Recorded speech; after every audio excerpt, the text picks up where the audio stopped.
All right, part 3, Ganstalking diaries when things went overt. Okay, so now I'm into the part of the story where things started getting a little bit scary. Like, I couldn't really put my finger on it, why things felt the way they did, but as I said, this dude spoke and his African accent came out, and I realized this is the same dude whose backpack I stole. I just didn't recognize him. It was crazy. It was like his appearance was hidden from me until he spoke, and then it was revealed, and I'm just like, it freaked me out. So I'm walking away from his camp, like briskly too. I got out of there, and I'm going back down a couple blocks to where I was staying at.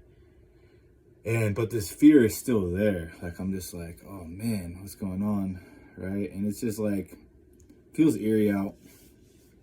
So I go down to the block and I see a dude that I was cool with, homie named Omar, right?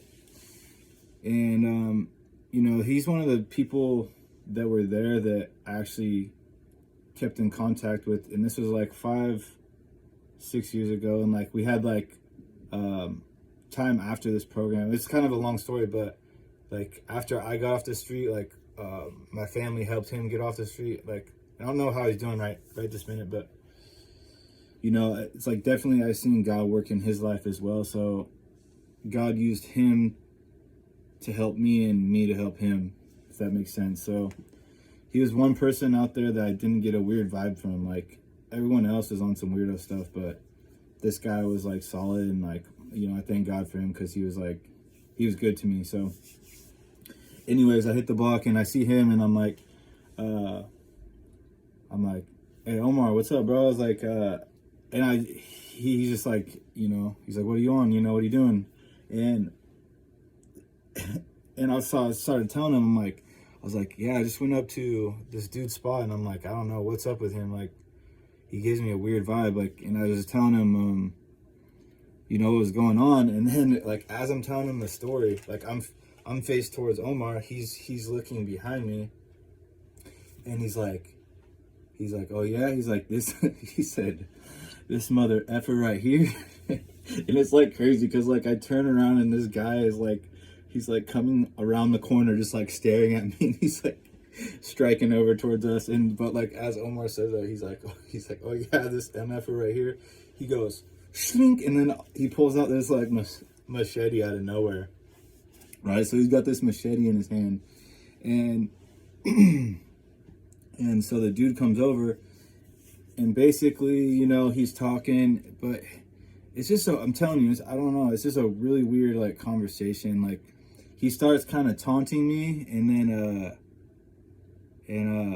I'm like, hey, check it out. I was I'm not selling you nothing. I'm keeping that. I'm keeping that tablet. You're not getting nothing from me.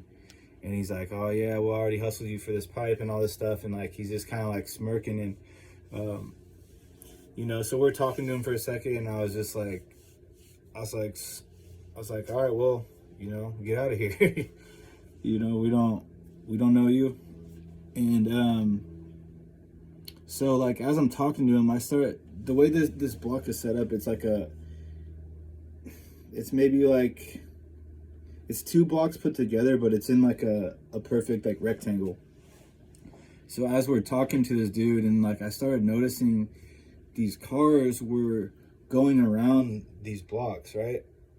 But they weren't exiting, because how it works is there's a freeway exit, and then you can go all these other places. So there's no reason you would be doing loops on this block. But I started noticing these cars are doing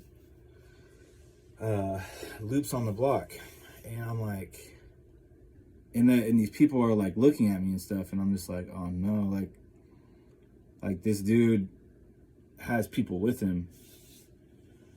And so eventually I go out to this parking lot that it has a few exits.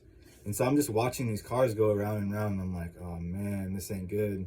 That fear is still there. And you know, so I watch it for a couple minutes, and I'm just like I'm getting freaked out. So I'm like, I think I messed with the wrong guy. Like, I was immediately thinking this dude's in like some little African gang, you know. And because that's what it seemed like. It's like these people were just circling me, and I'm like, I took the wrong dude's stuff. And so the fear is building, and like where I was at goes from this parking spaces and this block that's around me, right? The square, the rectangle that I was talking about. And then next to the freeway, there's like this wooded area, and it's like, it's super dark in there. And in there's a bunch of people that have a camp back there. And at this point, I had never really been back there. I don't know anyone back there, but I was like so freaked out that I'm like, I'm gonna run through there, like get off the street, because this ain't looking good for me. And so I'm by myself. Like, Omar stayed where he was at, and I came up the parking lot. That way I could be farther away from the street. And if they pulled in the parking lot, I could run out another way and use these one ways to my advantage, basically. So anyways, I'm like, after this car circles, like I go behind it and bolt out through into this homeless camp, and it's dark in there, and I'm literally like sprinting through this. Like, I'm like, fight or flight is going super tough. And the layout of this is like, it kind of goes up, it's straight through this little like wooded area, lightly wooded, and then on the other side of that is like a hospital. And so I cut up through the fence up through there, and I go up to the hospital, and I kind of hide out there, and I start noticing like a bunch of traffic coming through there, right? And I'm like peeking around, I'm seeing the same cars that were down there, and I'm like, what the heck, you know? Like, the fear is just crazy. So, yeah, so eventually, like, I get to a point where I'm like, dang it, man, I have to like do something. Like, they're gonna find me, because they're just going like back and forth around the area I was at, and I was like crouched down in these bushes, like trying to hide, but I felt like, you know, they were gonna find me. And so notice how all this fear is driving this, right? It's like all of it started from me doing something wrong, and then it was like a domino effect. Now they had like all these, and this is how I see it now, but at the time, like, I'm in fear, right? And they get us in these situations, and we're like, oh, we pissed off the wrong person, that's why we're getting all this. They create like a physical reason for it, you know? So that's my mindset on it. And yeah, so eventually I go to like the front of the hospital, and I'm like, it'll be safe if I go inside the hospital. So I went in the hospital, right?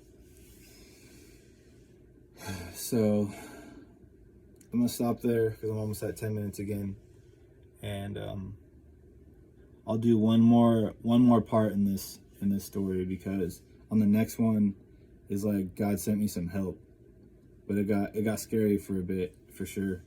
So yeah, watch the next part.